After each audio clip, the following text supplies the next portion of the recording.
الحمد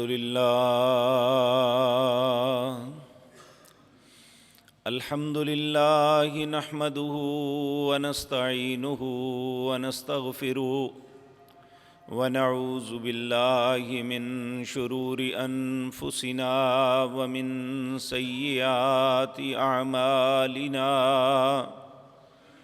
من يهده الله فلا مضل له ومن يضلل فلا هادي له وأشهد أن لا إله إلا الله وحده لا شريك له وأشهد أن محمدًا عبده ورسوله أما بعد فإن خير الحديث كتاب الله وخير الهدي هدي محمد صلى الله عليه وسلم وشر الأمور محدثاتها وكل محدثة بدعة وكل بدعة ضلالة وكل ضلالة في النار رب اشرح لي صدري ويسر لي أمري واحلل عقدة من لساني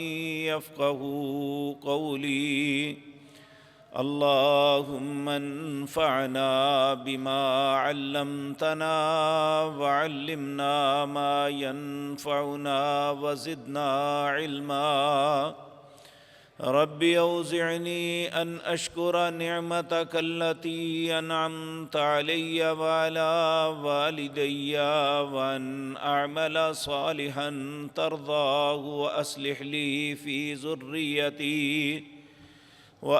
لي في ذريتي إني تبت إليك وإني من المسلمين أعوذ بالله السميع العليم من الشيطان الرجيم بسم الله الرحمن الرحيم والذين لا يدعون مع الله إلها آخر ولا يقتلون النفس التي حرم الله إلا بالحق ولا يزنون ومن يفعل ذلك يلقى أثاما يضاعف له العذاب يوم القيامة ويخلد فيه مهانا إلا من تاب وآمن وعمل عملا صالحا فأولئك يبدل الله سيئاتهم حسنات وَكَانَ اللَّهُ غَفُورًا رَحِيمًا۔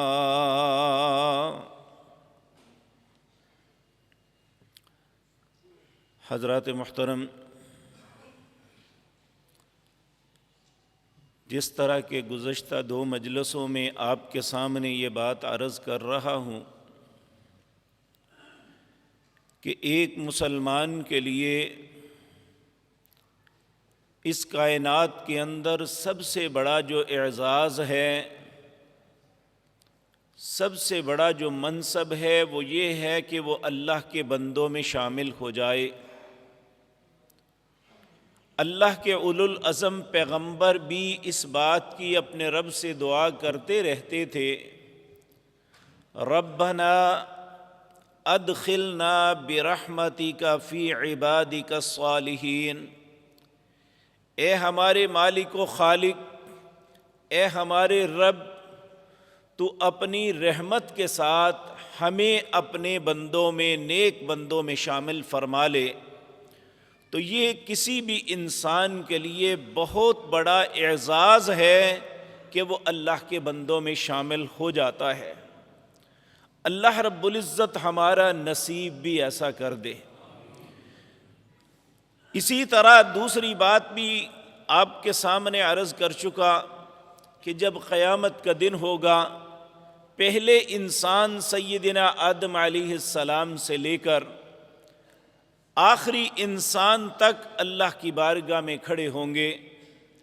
اللہ رب العزت آدم علیہ السلام کو کہیں گے، اے آدم، اپنی اولاد میں سے جہنم کا حصہ نکال دو۔ سیدنا آدم سوال کریں گے، اے میرے مالک و خالق، میری اولاد میں سے جہنم کا حصہ کتنا ہے؟ انسان یہ بات سوچ کے کانپ جاتا ہے، تو اللہ رب العزت اس کے جواب میں کہیں گے 1000 میں سے 999 جہنم کے لیے نکال دو۔ اس 1000 میں سے ایک بننے کے لیے ضروری ہے کہ ہم اللہ کے بندوں میں شامل ہونے کے لیے ان حدود و قیود کی پابندی کریں جو اللہ اپنے بندوں کے متعلق ہمیں بتلاتے ہیں۔ اور وہ آج تک ساری باتیں آپ کے سامنے کئی عرض کر چکا ہوں کہ اللہ کے بندوں کے اندر کیا صفات ہوتی ہیں، کون سے کام کرتے ہیں اور کون سے کاموں سے بچتے ہیں۔ گزشتہ مجلس میں 2 باتیں یہ عرض کی تھی، والذین لا يدعون مع اللہ الہا آخر، جو اللہ کے بندے ہوتے ہیں وہ اللہ کے علاوہ کسی اور کو الہ کی حیثیت سے نہیں پکارتے۔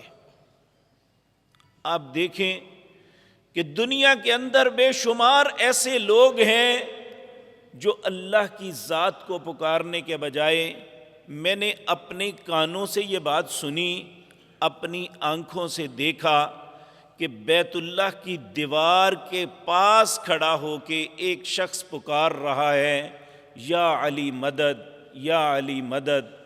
کیا اس سے بڑی بھی کسی انسان کی بد نصیبی ہو سکتی ہے کہ جب کہ وہ ایسا مقام ہے جہاں مشرکین مکہ بھی اپنے سارے بتوں کو بھلا کے ابو جہل جیسا دشمن رسول، دشمن اسلام، جب کلیش سے تنگ آ گیا، ایک دن بیت اللہ کے غلاف کو پکڑ کے کہتا ہے، اللہم ان کان ھذا ھو الحق من عندک فامطر علینا حجارۃ من السماء۔ اے میرے اللہ، اب یہاں دیکھیں پکار کسے رہا ہے؟ اللہ کو، ہے مشرک۔ تو آج کا مسلمان کتنا بد نصیب ہے کہ کعبۃ اللہ کی دیوار کے پاس جا کے بھی اللہ کو نہیں پکارنا نصیب۔ تو جو اللہ کے بندے ہیں، والذین لا يدعون مع اللہ الہا آخر، وہ مصیبت میں، التجاؤں میں، دعاؤں میں اللہ کی ذات کے علاوہ کسی اور کو نہیں پکارتے۔ اگر ہم نے بھی اللہ کے بندوں میں شامل ہونا ہے تو ہمیں اپنے اندر یہ صفت پیدا کرنی ہوگی کہ ہمیں اللہ کے علاوہ کسی کو نہیں پکارنا۔ نبی مکرم جناب محمد الرسول اللہ صلی اللہ علیہ وسلم، آپ کے ساتھ آپ کے چچا زاد بھائی سیدنا عبداللہ بن عباس ہیں۔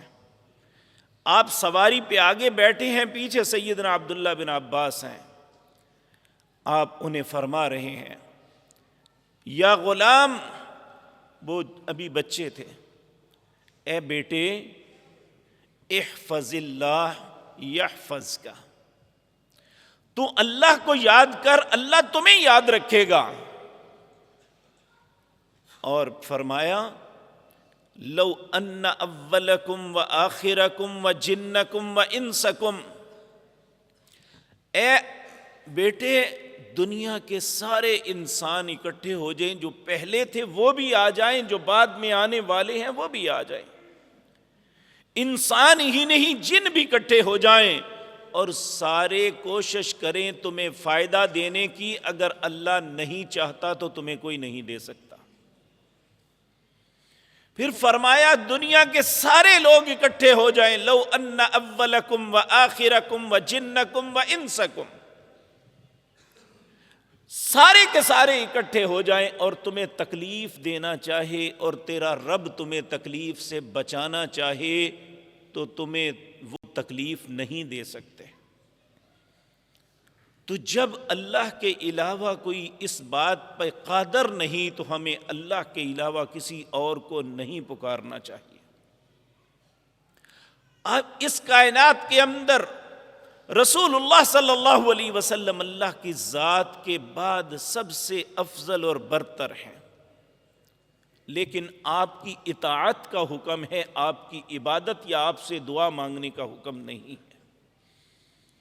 میں پچھلے جمعے آپ کے سامنے یہ بات عرض کر چکا کہ آپ کے سامنے ایک شخص نے محبت کے انداز میں ہی کہہ دیا ما شاء اللہ و شئتا، جو اللہ اور آپ چاہیں وہ ہوگا۔ آپ نے فوراً اسے روکا، کہا اتجعلون للہ ندا، تو مجھے اللہ کا شریک بنا رہا ہے؟ قل ما شاء اللہ وحدہ، تو کہہ جو اکیلا اللہ چاہتا ہے صرف وہ ہوتا ہے۔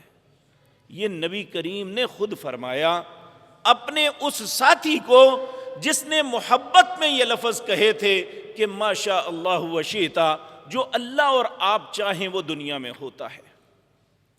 اور قرآن کریم کے اندر بھی اللہ رب العزت نے کئی مقام پہ فرمایا، اور خصوصاً سورۃ تکویر کے اندر فرمایا وَمَا تَشَاءُونَ إِلَّا أَن يَشَاءَ اللَّهُ، تم ساری دنیا کے لوگ مل جاؤ، تمہاری چاہت پہ کچھ نہیں ہو سکتا۔ کیسے ہوتا ہے؟ إِلَّا أَن يَشَاءَ اللَّهُ، جو اللہ چاہتا ہے صرف وہ ہوتا ہے، اس کے علاوہ کوئی دنیا میں تصرف نہیں ہو سکتا۔ اس لیے میرے عزیز بھائیوں، میرا اور آپ کا مفاد اس میں ہے، ہم اللہ کے بندوں میں شامل تب ہو سکتے ہیں والذین لا يدعون مع اللہ الہا آخر، کہ ہم اللہ کے علاوہ کسی اور کو نہیں پکارنا۔ التجا ہے تو اللہ کے سامنے، مصیبتوں کا مداوع ہے تو اللہ کی بارگاہ کے سامنے، اگر کسی رزق کی طلب ہے تو اللہ سے، اولاد کی طلب ہے تو اللہ سے، اللہ کے علاوہ یہ کائنات میں کوئی نہیں کسی کے لیے کچھ کر سکتا۔ اسی طرح دوسری بات یہ فرمائی وَلَا يَقْتُلُونَ النَّفْسَ الَّتِي حَرَّمَ اللَّهُ إِلَّا بِالْحَقِّ، انسانیت کا احترام جتنا اسلام سکھاتا ہے دنیا کا کوئی مذہب نہیں سکھاتا۔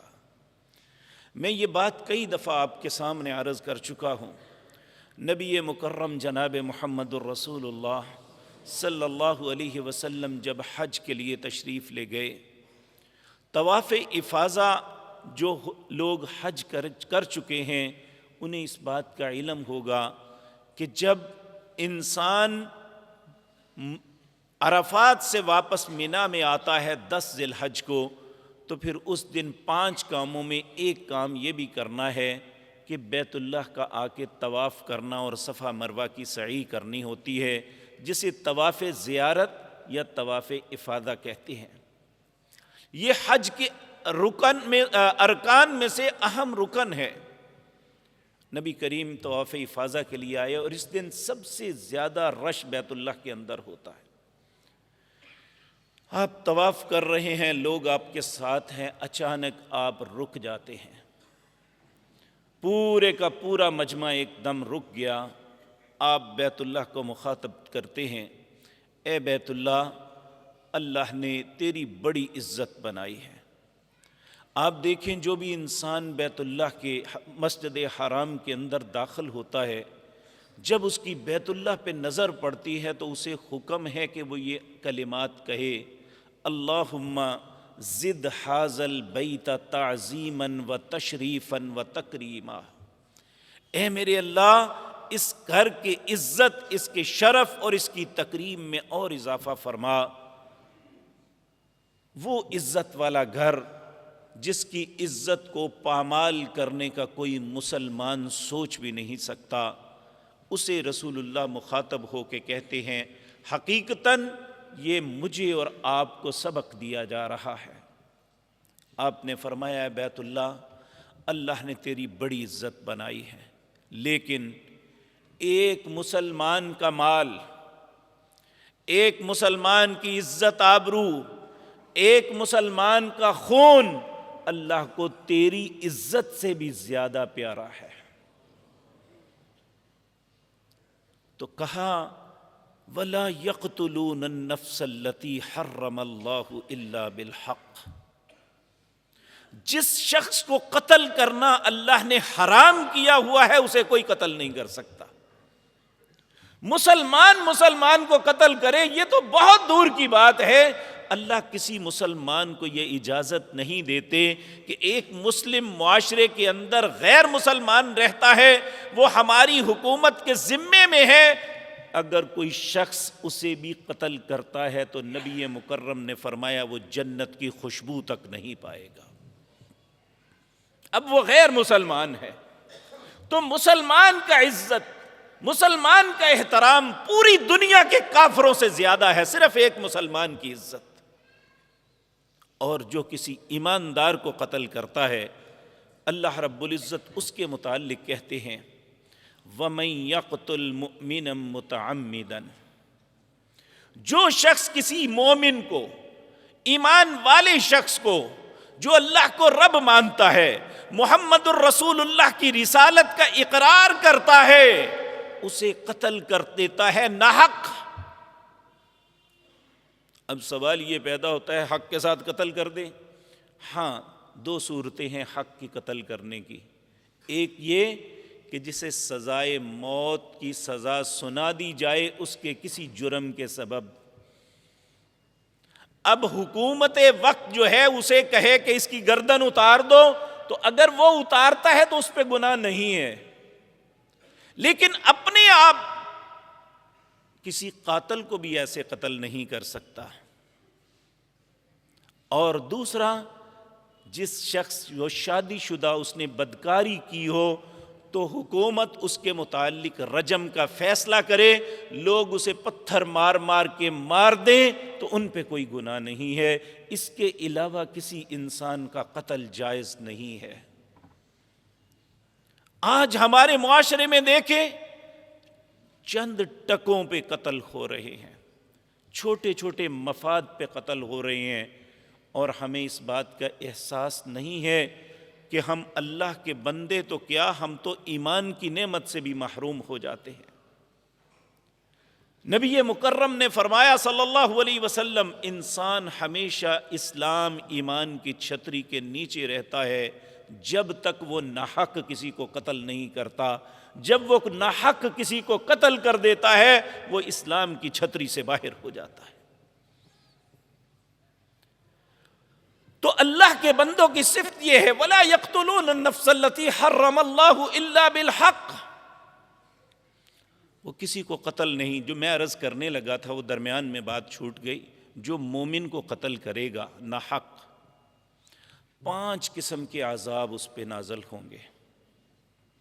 بظاہر وہ عدالت بری کر دے اسے، یا پرچے میں اس کا نام ہی نہ آئے، یا تھانہ اسے فارغ کر دے، تو اس کا یہ مطلب نہیں کہ وہ چھوٹ گیا، وہ اللہ کی عدالت میں وہ مجرم باقی ہے۔ وَمَن يَقْتُلْ مُؤْمِنًا مُتَعَمِّدًا، کیا ہوگا اب اس کے ساتھ؟ نمبر 1 فَجَزَاؤُهُ جَہَنَّمْ، اس کا بدلہ جہنم ہے۔ نمبر 2 بعض لوگ اپنے گناہ کو بھگت کے جہنم سے آزاد ہو جائیں گے، یہ قتل کرنے والا خالدن فیہا، یہ اس جہنم میں ہمیشہ رہے گا۔ نمبر 3 وغضب اللہ علیہ، اس پہ اللہ کا غضب، اس کی ناراضگی ہمیشہ رہے گی۔ نمبر 4 وَلَعَنَهُ، اللہ کی لعنتیں برسیں گی اس پر۔ وَأَعَدَّ لَهُ عَذَابًا عَظِيمًا، اللہ نے اس کے لیے بہت بڑا عذاب تیار کر رکھا ہے۔ اب مقتول تو چند لمحے تڑپا اور مر گیا، لیکن اس قاتل کے ساتھ جو ہوگا وہ کبھی ختم ہونے والا نہیں ہے۔ اور یہ یقینی بات ہے جو شخص کسی کو ناحق قتل کرتا ہے وہ اللہ کے بندوں میں شامل نہیں ہو سکتا۔ وہ یہ استعداد کھو دیتا ہے، وہ اللہ کے بندوں کی لائن میں کبھی کھڑا نہیں ہو سکتا۔ تو اللہ رب العزت فرمایا عباد الرحمن جو ہیں وَلَا يَقْتُلُونَ النَّفْسَ الَّتِي حَرَّمَ اللَّهُ إِلَّا بِالْحَقِّ وَلَا يَقْتُلُ النَّفْسَ الَّتِي حَرَّمَ اللَّهُ إِلَّا بِالْحَقِّ، وہ کسی کو قتل نہیں کر دے مگر جو حق انہیں دیا جائے۔ اللہ رب العزت ایسے گناہ سے ہر مسلمان کو محفوظ رکھے، کیونکہ یقین جانیے چند لمحے کا غصہ، ایک تو ہوتا ہے نا زندگی، آنے والی لاکھوں کروڑوں سالوں کی زندگی بھی اس نے اپنی برباد کر لی ہے، اللہ کہ وہ مقتول خاندان سے کسی نہ کسی طرح معافی لے لے تو شاید اللہ اس پہ رحم فرما دے، اس کے لیے کوئی رستہ بن جائے، وگرنہ کوئی رستہ نہیں ہے۔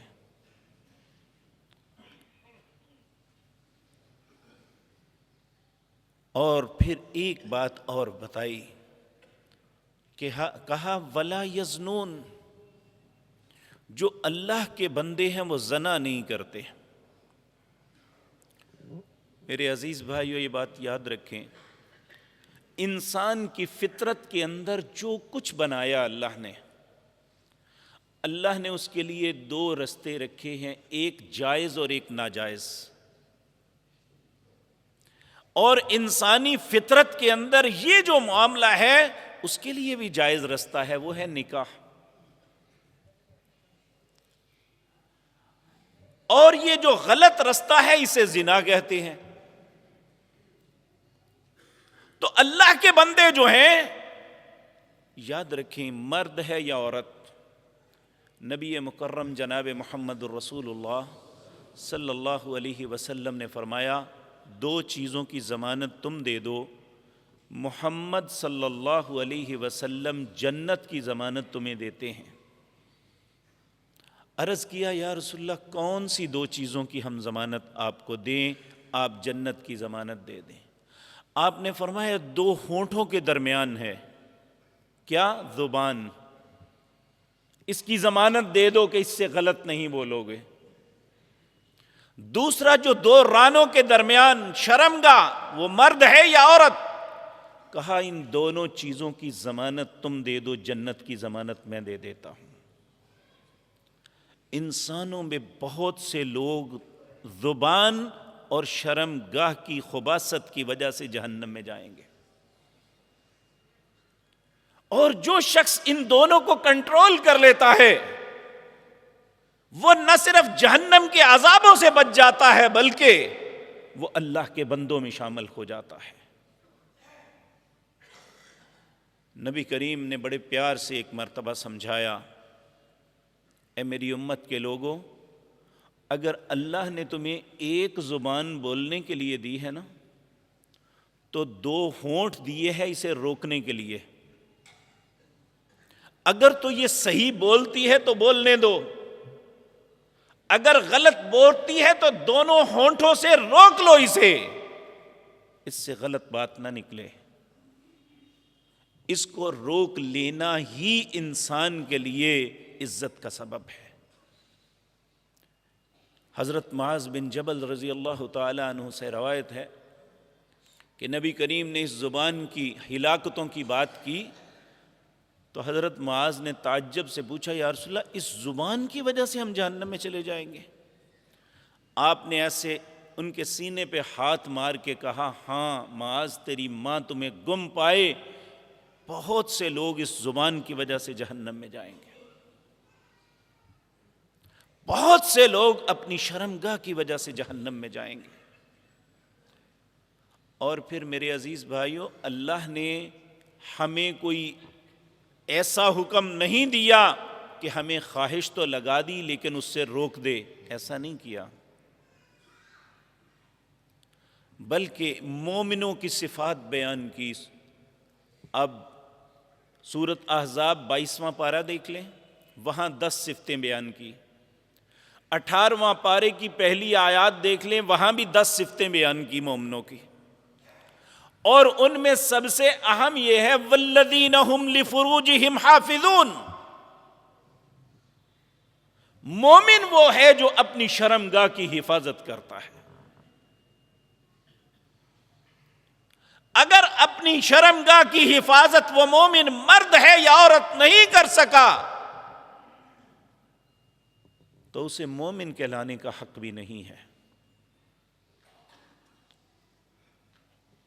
آج ہمارا میڈیا، حتیٰ کہ ہماری بیٹیاں تک اس رستے پہ چل پڑی ہیں کہ ہمیں ایسی آزادی ملے کہ ہم اپنے جسم کو جہاں مرضی رکھیں، اور یہ نعرہ پچھلے 2 سالوں سے کہ میرا جسم میری مرضی۔ کیا جسم میرا ہے؟ مجھے اور آپ کو سوچنا چاہیے، کتنے لوگ ہیں جو آنکھوں سے محروم ہیں۔ کیا کسی کا دل چاہتا ہے میں اندھا ہو جاؤں؟ تو جب اللہ چھین لیتا ہے تو کون کہہ سکتا ہے یہ میرا ہے؟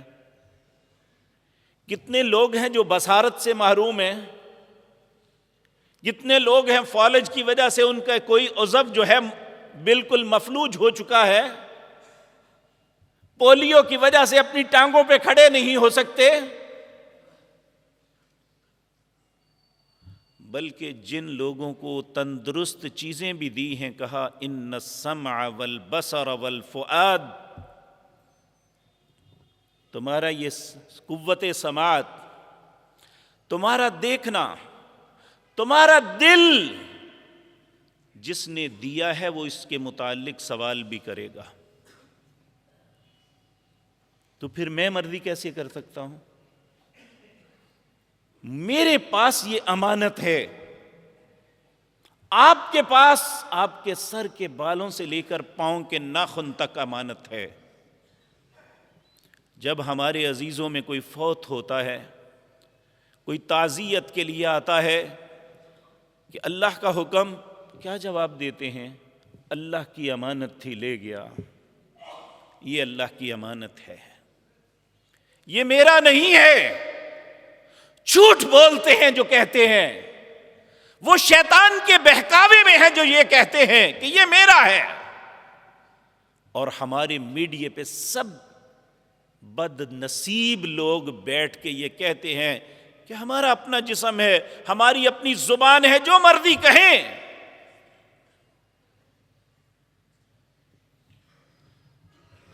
اگر یہ اپنا تھا تو قرآن کریم میں کیوں آیا الزانی والزانیۃ فاجلدوا کل واحد منہما 100 جلد؟ جو زنا کرے عورت یا مرد 100 کوڑے مارو اگر وہ شادی شدہ نہیں ہے۔ اگر میری مرضی چلتی کیوں سزا مقرر کی ہے رب نے؟ اس لیے کہ یہ طریقہ انسانیت کی بربادی ہے۔ میں کئی دفعہ آپ کو یہ بات عرض کر چکا، ارجنٹائن کا ایک سٹار تھا میراڈونا، یہ فٹ بال سٹار تھا، شاید اب بھی ہو، مجھے نہیں پتا کہ یہ زندہ ہے یا مر گیا۔ غالباً یہ 2008 کی بات ہے۔ اس وقت فٹ بال ورلڈ کپ کے میچ ہو رہے تھے، اور یہ شخص اپنی قوم کی طرف سے کوچ کی حیثیت سے آفیشل اس میں شریک تھا۔ ایک دن اس کا انٹرویو کیا کسی نے، اور انٹرویو میں اس سے سوال و جواب ہوئے اس کی زندگی کے متعلق، اور ایک ایسا سوال ہوا جو ہمارے لیے تڑپا دینے کے لیے کافی ہے۔ اس سے اینکر نے سوال کیا کہ تو ایک ایسا شخص ہے کہ دنیا میں کروڑوں تیرے مداح ہیں، پرستار ہیں، کیا ہیں؟ کہنے لگا ہاں۔ کیا تجھے کوئی دولت کی کمی ہے؟ کہنے لگا مجھے کوئی کمی نہیں۔ اور گھر باہر سواریاں ہر چیز۔ پھر اس نے پوچھا اگر یہ سب کچھ تیرے پاس ہے تو نشہ کیوں کرتا ہے؟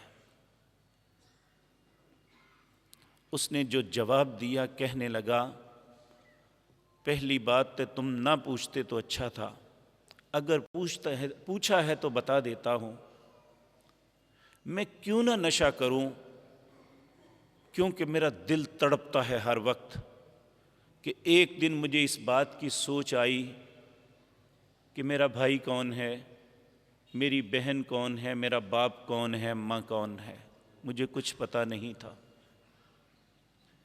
میں اس کے لیے کوشش کی، مجھے نہ پتہ چلا۔ میں نے ایک انویسٹیگیشن پرائیویٹ کمپنی کو ہائر کیا، کہا میرے ماں باپ کا پتہ چلاؤ۔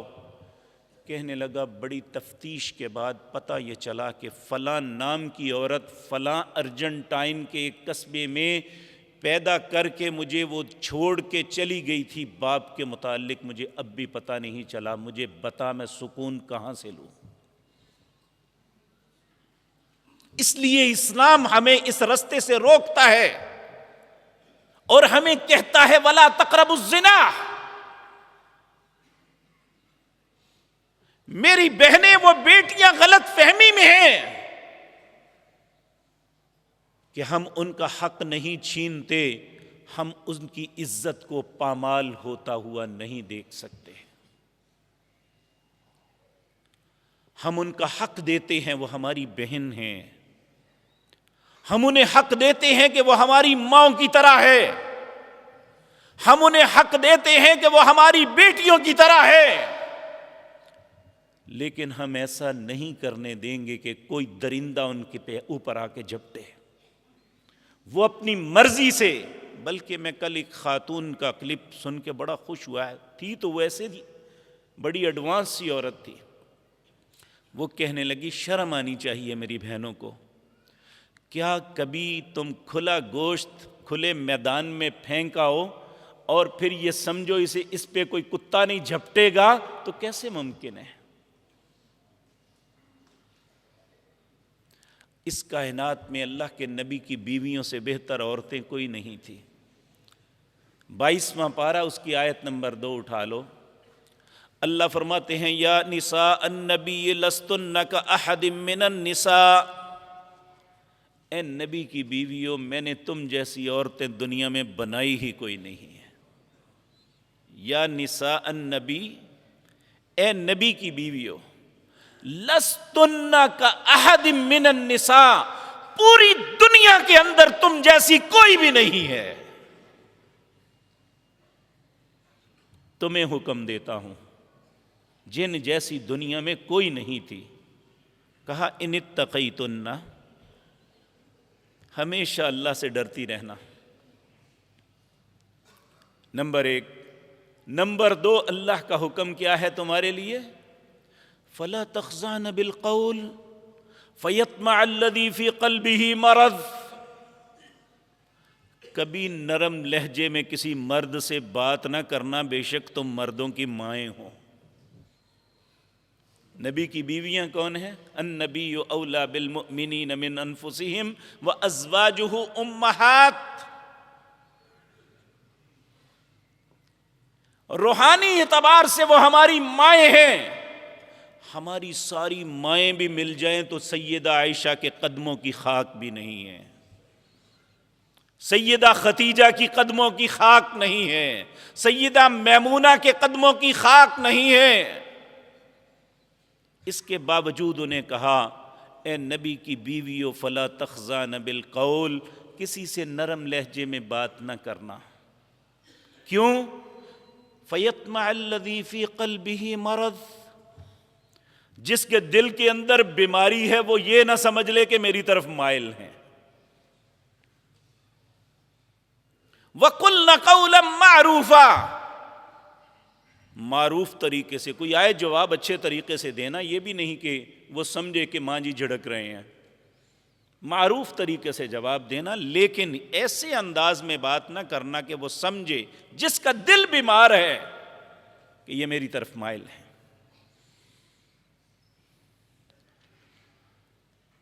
وَقُلْنَ قَوْلًا مَّعْرُوفًا، اللہ اکبر۔ پھر فرمایا وَقَرْنَ فِي بُيُوتِكُنَّ، اے نبی کی بیویوں، تمہارا مقام بازار نہیں ہے، تمہارا مقام کسی ہوٹل کی ریسیپشن نہیں ہے، تمہارا مقام سیل گرل نہیں ہے، تم گھر کی ملکہ ہو۔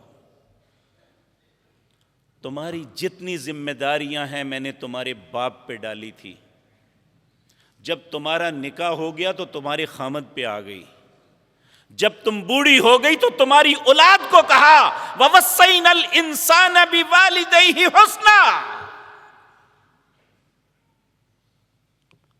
ہر بیٹے اور بیٹی کو کہا کہ اپنی ماں کے ساتھ حسن سلوک کرنا۔ ہر انسان کو اللہ نے اپنا حکم سنایا وَقَضَىٰ رَبُّكَ أَلَّا تَعْبُدُوا إِلَّا إِيَّاهُ۔ میں اپنے گھر کی بات آپ کو عرض کرتا ہوں۔ میرا بھائی کافی سال پہلے سائپرس یونیورسٹی میں پڑھتا تھا۔ سائپرس ترکی کا ایک حصہ ہے جسے قبرص بھی کہتے ہیں۔ تو اس کی ایک کولیگ طالب علم ساتھی نے اس سے سوال کیا جو ترک تھی۔ اس وقت ترکی اردگان سے پہلے یہ اپنے آپ کو ترقی یافتہ بنانے کے لیے بہت لبرل ہو گئے تھے۔ اس نے اسے پوچھا ویس تمہاری ماں کیا کرتی ہے؟ کہا گھر ہوتی ہے۔ کہ کھاتی کہاں سے ہے؟ کہا میرے ابو کرتے ہیں۔ تمہاری بہنیں کیا کرتی ہیں؟ جی وہ اپنے اپنے گھروں میں ہیں۔ کھاتی کہاں سے ہے؟ ان کے خامد ان کے کفیل ہے۔ آنکھوں میں آنسو آگے، کہنے لگے خوش قسمت لوگ ہیں وہ عورتیں خوش نصیب ہیں جو اپنے گھروں میں بیٹھی ہیں، ان کے باپ، ان کے خامد، ان کی اولادیں ان کی کفالت کی ذمہ داری لیے بیٹھے ہیں۔ ہم لوگ کتنے لوگوں کی نظریں چیرتی ہیں صبح سے لے کر شام تک ہمیں۔ ہم صرف وہ کھا سکتے ہیں جو اپنے ہاتھوں سے کماتے ہیں۔ مسلمانوں تمہاری مائیں کتنی خوش نصیب ہیں، اور ہماری ماں کو بھی یہ سمجھنا چاہیے، ہماری بہنوں کو یہ سمجھنا چاہیے، ہماری بیٹیوں کو یہ سمجھنا چاہیے جو حفاظت، جو تحفظ اسلام نے انہیں دیا ہے کائنات کے اندر کہیں نہیں ہو سکتا۔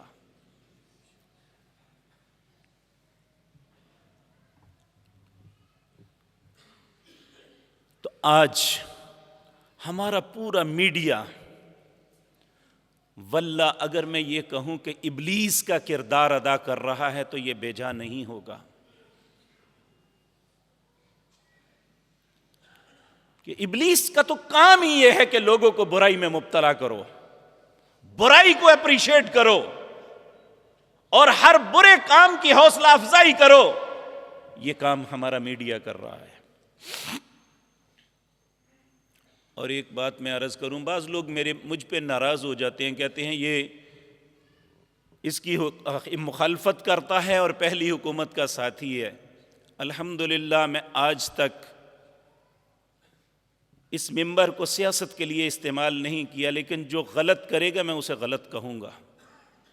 اور جب نواز شریف، شہباز شریف یا اس سے پہلے تھے اس وقت بھی کرتا تھا،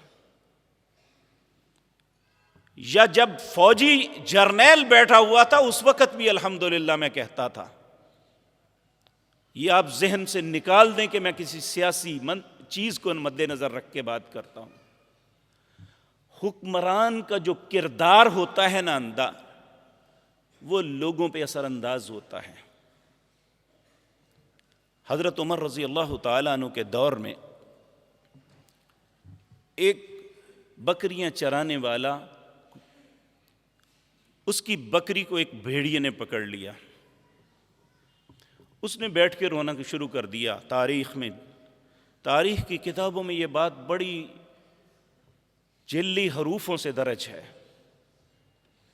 لوگوں نے اسے دیکھا، کہنے لگا بے وقوف، بھاگ کے جا اور چھڑا لے اسے، روتا کیوں ہے؟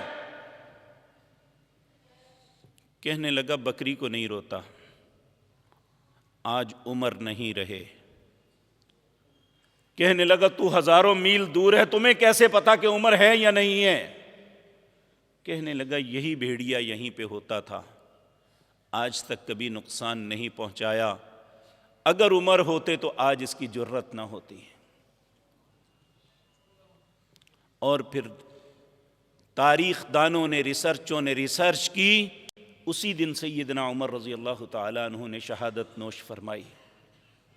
اور یاد رکھیں، جب حکمران کے من کے اندر جو ہوتا ہے وہی گندگی پھیلتی ہے یا وہی اچھائی لوگوں کے اندر آتی ہے۔ کوئی کتنا ہی اپنے آپ کو ڈھانپ لے، لیکن اس کے اندر کے اثرات لوگوں کے اندر ضرور آتے ہیں۔ آپ میں سے اکثر لوگوں نے ضیاء الحق کا دور دیکھا ہوگا۔ اس وقت کیا تھا کہ بیوروکریسی میں بھی بہت سے لوگ نماز پڑھتے تھے، اور عام لوگوں میں بھی لوگ نماز کی طرف متوجہ تھے۔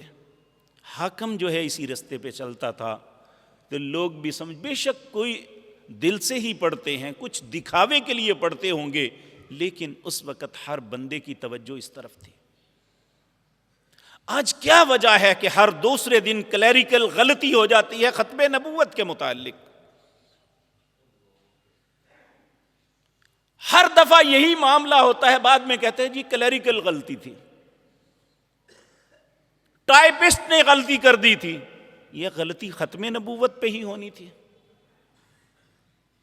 اور یہ جلوس عورتوں کے اور اس طرح کے نعرے جو ہیں یہ ویسے نہیں لگتے۔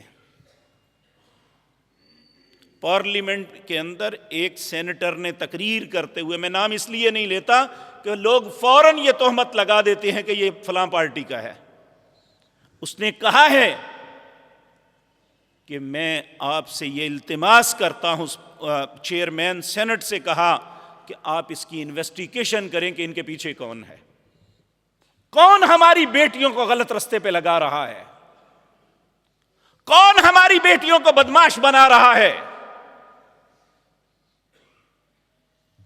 اور ہم سب کو سوچنا چاہیے، کیا پہلے کبھی آپ نے سنا تھا کہ میٹرک کے یا ایف اے کے بچے جس دن انہیں اسکول یا کالجز کے لوگ فارغ کرتے ہیں، فری کرتے ہیں، وہ سارے کے سارے اپنی قمیضوں کو پھاڑ کے موٹر سائیکلوں پہ بیٹھ کے لڑکیوں کے کالج کے سامنے جا کے ناچنا شروع کر دیں؟ کبھی ہوا تھا؟ بدھ کے دن پنجاب کالج کی جو خاتون پرنسپل ہے اس نے گھنٹہ لیٹ چھٹی کی اور پولیس کو بلا کے ان بدماشوں کو ہٹایا کہ یہ بیٹیوں کو جو ہے نقصان نہ کر دیں۔ یہ کون کروا رہا ہے؟ کیا ریاست مدینہ ایسی تھی؟ کاش میرے نبی کے نام کو بدنام نہ کرتے۔ یہ حکومت کریں، ان کی مرضی ہے، لیکن میرے نبی کی ریاست جو ہے وہ اس کائنات کی سب سے مقدس اور پاکیزہ ریاست تھی۔ اس ریاست کا تو حال یہ تھا کہ اعلان ہوتا ہے، ایک شخص جاتے جاتے قبلتین مسجد میں دیکھتا ہے کہ لوگ نماز بیت المقدس کی طرف پڑھ رہے ہیں، 2 رکعتیں ہو چکی ہیں، وہ آواز دیتا ہے قبلہ بدل گیا۔ لوگوں نے نماز پوری کرنی مناسب نہ سمجھی، 2 رکعتیں ادھر پڑھ چکے تھے، سب نے اپنا رخ پھیر لیا بیت اللہ کی طرف۔ ریاست مدینہ تو یہ تھی، اعلان ہوتا ہے یا ایھا الذین آمنوا انما الخمر والمیسر والانصاب والازلام رجس من عمل الشیطان، یہ شراب حرام ہے، شیطان کا عمل ہے، پلید ہے۔ مجلسیں بکھی ہوئی تھی۔ حضرت انس بن مالک کہتے ہیں ہم سب شراب پی رہے تھے، پلا رہے تھے ایک دوسرے کو، جب یہ کانوں میں آواز پڑی تو نشے نے بھی انہیں اس بات پہ مجبور کر دیا کہ محمد الرسول اللہ کا حکم آ گیا ہے۔ گلیوں میں شرابیں انڈیلی جا رہی ہیں۔ ایک شخص نے رسول اللہ سے پوچھا، اے اللہ کے پیارے حبیب، 2 یتیم بچے ہیں، ان کی انویسٹمنٹ ہے، میں نے شراب خریدی ہوئی ہے، کیا میں کسی ایسے خطے میں جا کے بیچ دوں؟ جہاں مسلمان نہیں بستے آپ نے فرمایا نہیں، اللہ نے حرام کر دیا ہے، جس طرح اس کا پینا حرام ہے اس کا بیچنا بھی حرام ہے۔ تو کیا کسی نے اعتراض کیا؟ اس وقت تو کسی نے جلوس نہیں نکالا تھا کہ ہمارے مفادات پہ ڈاکہ پڑ گیا۔ کیوں؟ حکمران بہت زیادہ با کردار تھا، ان جیسا کردار اللہ نے کسی کا نہیں بنایا۔ اور آپ نے ایک دفعہ حکم دیا، بھائی گھریلو گدا، یہ پہلے لوگ کھاتے تھے، آپ نے فرمایا آج کے بعد یہ حرام ہے، چڑی ہوئی ہنڈیاں لوگوں نے الٹا دی تھی۔ یہ ریاست مدینہ ہے۔ ریاست مدینہ میں کبھی گندگی کے جلوس نہیں نکلتے۔ ریاست مدینہ میں جب بھی جلوس نکلا اسلام کی سربلندی کے لیے نکلا تھا۔ وہاں یہ نہیں تھا کہ اللہ کے حکم کو الگ کرو، دنیا کی بات میرے ساتھ کرو۔ ریاست مدینہ میں ایسا کسی شخص نے نہیں کہا تھا۔ آج یہ کہا جاتا ہے کہ بھائی دین کو الگ رکھو۔ میرے پیارے بھائیو، دین کے علاوہ ہمارے پاس ہے کیا جس کی وجہ سے عزت ہے؟ اگر اپنے سے دین کو الگ کر لو تو ایک چوڑے اور ہمارے درمیان کیا فرق رہ جاتا ہے؟ ایک یہودی اور ہمارے درمیان کیا فرق ہے؟ ایک ہندو کے اور ہمارے درمیان کیا فرق ہے؟ ایک مجوسی اور ہمارے درمیان کیا فرق ہے؟ ہمارے درمیان فرق یہ ہے کہ ہم اللہ کو رب مانتے ہیں اور محمد الرسول اللہ کی رسالت کا اقرار کرتے ہیں۔ کائنات میں ہماری فضیلت ہے تو ہمارا دین ہے، ہماری ذات نہیں ہے۔ آج یہ شیطان ہمیں کہتے ہیں دین کو الگ رکھو، بات دوسری کرو۔ دین کو الگ رکھو، سیاست کی بات کرو۔ دین کو الگ رکھو، دنیا کے معاملات کی بات کرو۔ ہم نے جب ہمارے آبا نے کلمہ پڑھا تھا تو یہ اقرار کیا تھا کہ ہماری زندگی کا ہر معاملہ جو اللہ اور اس کے رسول کہیں گے اس کے مطابق چلیں گے۔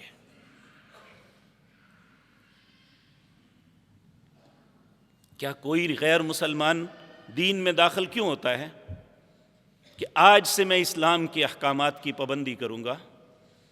تو اگر میں اسلام کے احکامات کے مطابق نہیں چل سکتا تو کیا حق ہے مجھے میں مسلمان کہوں اپنے آپ کو؟ میں کسی کے متعلق بات نہیں کر رہا۔ تو میرے عزیز بھائیوں، اللہ کے بندوں میں شامل ہونے کے لیے ضروری ہے کہ ولا یزنون، انسان زنا نہ کرے۔ ایک بہت بڑی بات عرض کر کے ختم کرتا ہوں۔ نبی کریم صلی اللہ علیہ وسلم کی سیرت کی کتابوں میں یہ بات موجود ہے کہ نبی مکرم نے خود فرمایا، میری ماں آمنہ سے لے کر میری ماں حوا تک میری کسی بھی ماں نے اپنی عصمت کو داغ نہیں لگوایا۔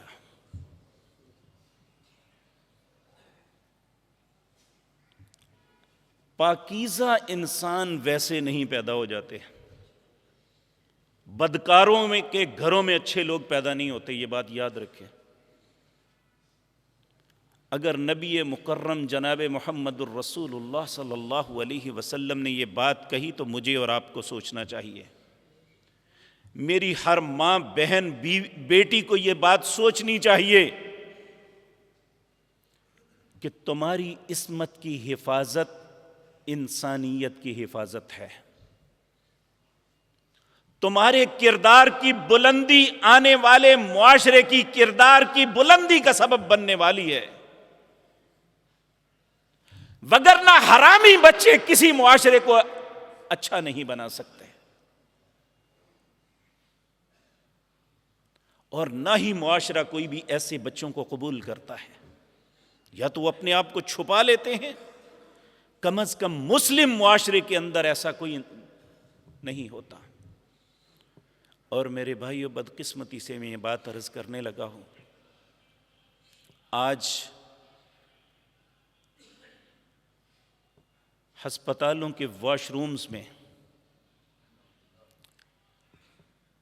عورتیں اپنے ناجائز بچے جنم دے کے فرار ہو رہی ہیں، روڑی کے ڈبوں میں بچے پھینک کے فرار ہو رہی ہیں۔ جس ماں کا بچہ درست ہوگا وہ تو اپنے بچے کی چھوٹی سی آواز پہ اپنی جان نچھاور کر دیتی ہے۔ مجھے یہ بتائیں یہ کیسی ماں اور کیسا بچہ ہے جس کے درمیان کوئی محبت کا رشتہ نہیں ہے؟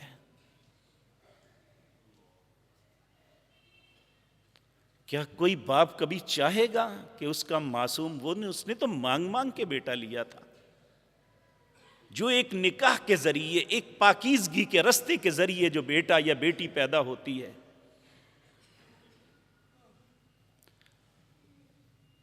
ایک جاننے والے، اللہ نے اسے تیسری بیٹی دی، اس کے دل میں آیا کہ اللہ مجھے بیٹا دے دیتا، تو اس کی ایک عزیزہ نے کہا بھائی جان آپ کے پاس تیسری بیٹی آ گئی، آپ مجھے دے دیں۔ اس کے بال کو پکڑ کے کہتے ہیں بہنا ٹھیک ہے میری تیسری بیٹی ہے، میرے دل میں خواہش تھی کہ بیٹا ہو جائے، میں اس کا یہ بال دینے کے لیے تیار نہیں ہوں۔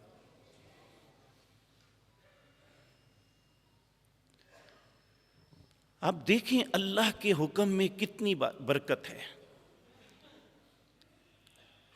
کہ اس بچے وہ فخر کے ساتھ، آپ کتنے لوگ ہیں جو فخر کے ساتھ بتاتے ہیں میرے ابو فلاں ہیں، میری ماں فلاں ہیں، کیوں؟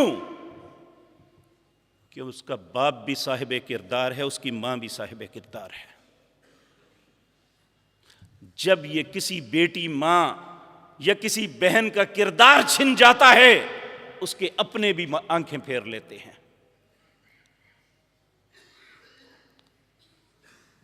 نبی مکرم جناب محمد الرسول اللہ صلی اللہ علیہ وسلم نے فرمایا جو عورت 5 وقت اللہ کے ساتھ اللہ کی عبادت کرتی ہے، اس کے ساتھ شریک نہیں بناتی، 5 وقت نماز پڑھتی ہے، رمضان کے روزے رکھتی ہے، اگر مال دیا ہے تو خرچ کرتی ہے، آخری بات اپنی عصمت کی حفاظت کرتی ہے، قیامت کے دن اللہ جنت کے 8 دروازے کھول دے گا، جاؤ جہاں مرضی داخل ہو جاؤ۔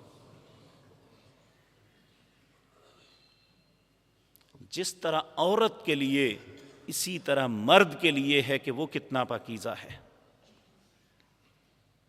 جتنا مرد پاکیزہ ہوگا اتنے اس کی اولاد پہ اچھے اثرات ڈلیں۔ تو اللہ رب العزت ہمیں اس خباثت اور گناہ سے بچائے تاکہ ہم اللہ کے بندوں میں شامل ہو جائیں۔ تو اللہ کے بندے ولا یزنون، زنا نہیں کرتے، ومن یفعل ذلک یلقى اثاما، کہا جو یہ کام کرے گا یعنی اللہ کے علاوہ اور کو پکارے گا یا کسی انسان کو قتل کرے گا یا بدکاری کرے گا، اس نے بہت بڑا اپنے گناہ اپنے اوپر لاد لیا۔ یضاعف له العذاب یوم القیامہ، اللہ قیامت کے دن اس کے عذاب کو ہمیشہ بڑھاتے رہیں گے۔ وَيَخْلُدْ فِيهِ مُحَانًا، اس بدترین قید خانے میں ہمیشہ رہے گا۔ اے اللہ ہم سب پہ رحم فرمانا۔ اور کیا صفات ہیں اللہ نے زندگی اور توفیق دی تو انشاءاللہ آئندہ مجلس میں عرض کروں گا۔ اقول قولی ھذا